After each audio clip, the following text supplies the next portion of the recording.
Semut berjalan dengan rapi, dengan rapi, dengan rapi. Semut berjalan dengan rapi, dengan rapi. Kupu-kupu terbang tinggi, terbang tinggi, terbang tinggi. Kupu-kupu terbang tinggi, terbang tinggi.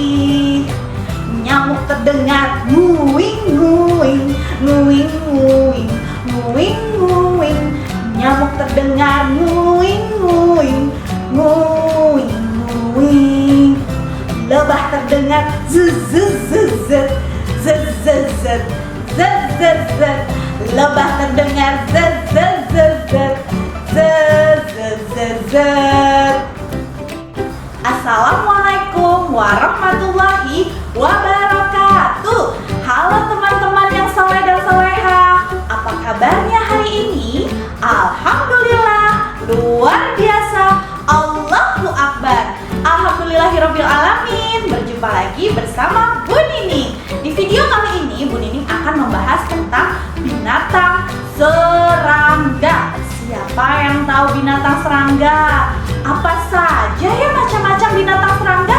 Yuk kita belajar sama-sama mengenal binatang serangga. Binatang serangga adalah binatang ciptaan Allah Subhanahu wa Ta'ala yang berukuran kecil. Serangga banyak sekali ragamnya, hampir 10 jenis spesies serangga yang ada di muka bumi ini. Dan serangga itu sering kita jumpai di mana saja, kadang di rumah, di jalan, di taman, di sekolah, dan dimanapun kita berada pasti kita bisa menjumpai serangga. Serangga diciptakan Allah jumlahnya yang paling banyak di antara binatang-binatang yang lain. Teman-teman, perlu teman-teman ketahui, serangga memiliki 3 bagian tubuh. Coba lihat gambar di samping Bu Nining. Ada kepalanya, ada bagian dada, dan ada bagian badan atau perut bagian belakang. Biasanya serangga juga mempunyai antena, sayap, dan 3 pasang kaki atau jumlahnya ada 6 kakinya.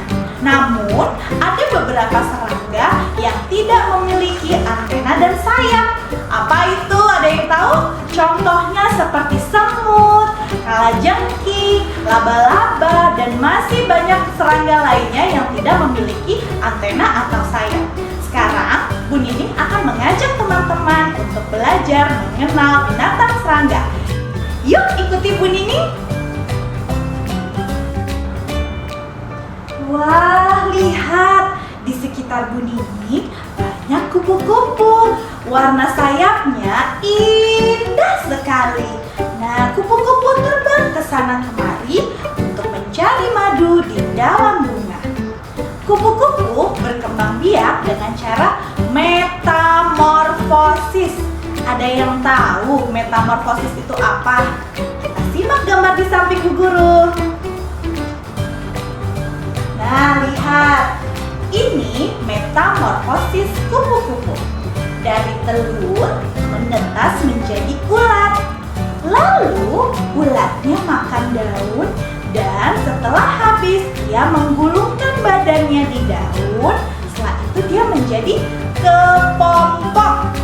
Setelah beberapa hari kepompong itu akan terbuka dan jadilah kupu-kupu yang indah. Subhanallah, ciptaan Allah itu sangat indah. Anak-anak tahu tidak tepuk kupu-kupu? Yuk kita sama-sama tepuk kupu-kupu. Tepuk kupu-kupu. Ulatnya makan daun.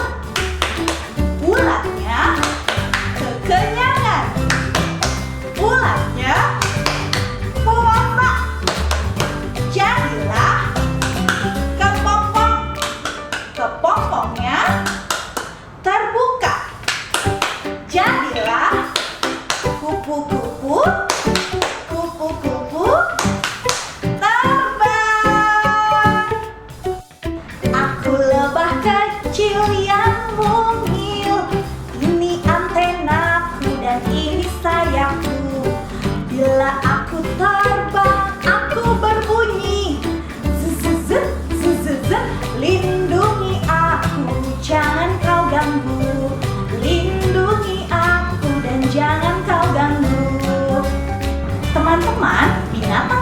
selanjutnya adalah lebah. Siapa yang tahu lebah? Lebah adalah binatang serangga yang sangat bermanfaat untuk manusia karena lebah dapat menghasilkan madu. Lebah selalu terbang bersama teman-temannya untuk mencari sari bunga. Ketika ada bunga yang mekar, lebah datang untuk menghisap sari-sari bunganya dan menyimpannya di dalam perutnya lebah. Ketika perutnya lebah sudah gendut, lebah akan pulang untuk membawa sari-sari bunganya ke sarangnya. Teman-teman tahu tidak mengapa lebah menyimpan sari-sari bunga itu di dalam perutnya? Karena Allah telah memberikan zat di dalam perut si lebah yang akan merubah sari-sari bunga itu menjadi madu. Lalu madu itu dibawa ke sarang lebah yang sudah ada disiapkan tempatnya berupa lubang-lubang kecil dan madu itu disimpan di sana. Lalu madu itu menjadi kental dan setelahnya bisa dinikmati dengan teman-teman. Oh iya, teman-teman jangan suka ganggu lebah. Kenapa? Karena lebah memiliki sangat berbahaya yang ada di belakang tubuhnya. Hati-hati ya, jangan terlalu dekat dengan lebah. Teman-teman, ternyata cerita lebah yang dapat menghasilkan madu terdapat di dalam Al-Quran. Ada namanya surat An-Nahl yang artinya lebah. Di ayat ke-68 di situ diceritakan lebah dapat menghasilkan madu yang bermanfaat untuk manusia. Semut-semut kecil, saya mau tanya, apakah kamu di dalam tanah tidak takut gelap? Semut-semut kecil, saya mau tanya, apakah kamu di dalam tanah tidak takut cacing? Binatang serangga selanjutnya yang akan Bu Nining jelaskan adalah semut. Teman-teman tahu bentuk semut seperti apa? Pasti tahu ya, karena semut itu binatang kecil yang dapat dijumpai di mana saja. Teman-teman tahu tidak? Semut itu binatang yang disiplin, suka bekerja keras, dan sering berbaris yang rapi. Pasti kalau anak-anak lihat semut, banyak dia barisnya rapi sekali. Teman-teman, semut itu suka sekali makanan yang manis-manis seperti gula, coklat, permen, dan makanan manis lainnya. Semut biasanya tinggal di atas pohon atau di dalam tanah. Nah, keistimewaan lain semut itu adalah dia dapat mengangkat sesuatu yang lebih besar dari badannya. Hebat sekali ya semut itu. Oh iya, teman-teman, jangan coba-coba ganggu semut, terutama semut api dan semut merah, karena dia bisa menggigit loh.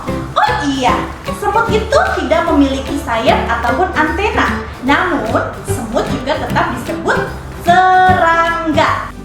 Oke teman-teman, sekarang binatang selanjutnya yang akan Bu Nining bahas adalah kepik. Siapa yang tahu kepik? Nih lihat, kepik itu binatang kecil yang berwarna merah. Ia sangat menguntungkan bagi para petani karena kepik dapat memakan kutu daun dan hama tanaman. Kepik mempunyai kaki yang dapat mengeluarkan bau yang sangat menyengat. Jika dia mendapatkan bahaya, kepik akan mengeluarkan cairan seperti minyak.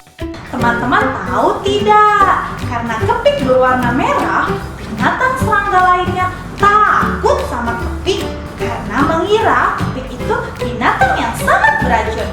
Yuk kita lanjut kenalan dengan binatang lainnya. Wah, siapa yang tahu binatang ini? Namanya apa? Capung. Biasa kita jumpai di halaman yang luas atau di taman. Capung menyukai udara yang segar dan air yang bersih. Capung merupakan serangga yang bisa terbang. Tapi walaupun capung itu binatang serangga yang kecil, namun capung itu memiliki gigi yang sangat tajam. Fungsinya untuk mengunyah daun-daun yang hijau sebagai makanannya. Capung mempunyai sayap dan badan yang panjang seperti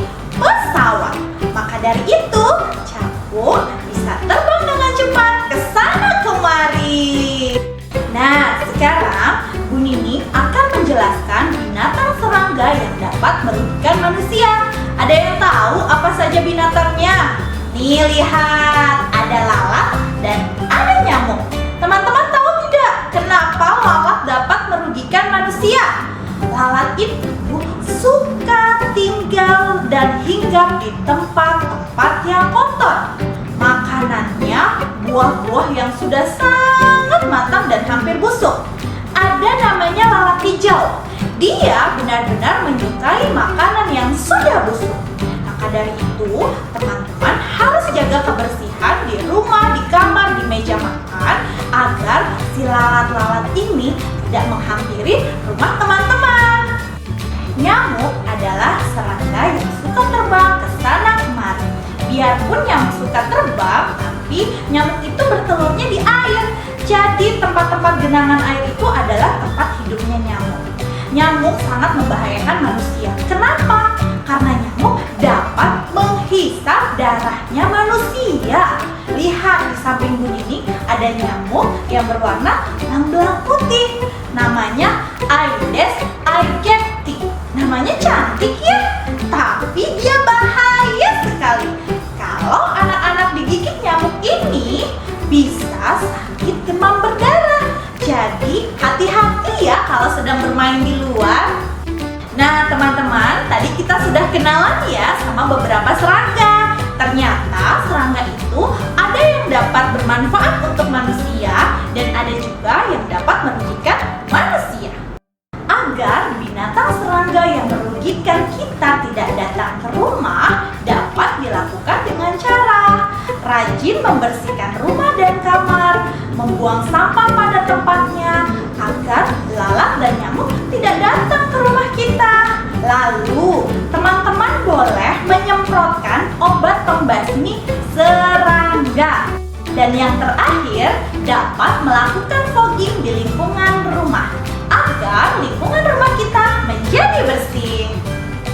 Kepala, dada, dan perut, kepala, dada, dan perut, 2 antena dan 6 kaki.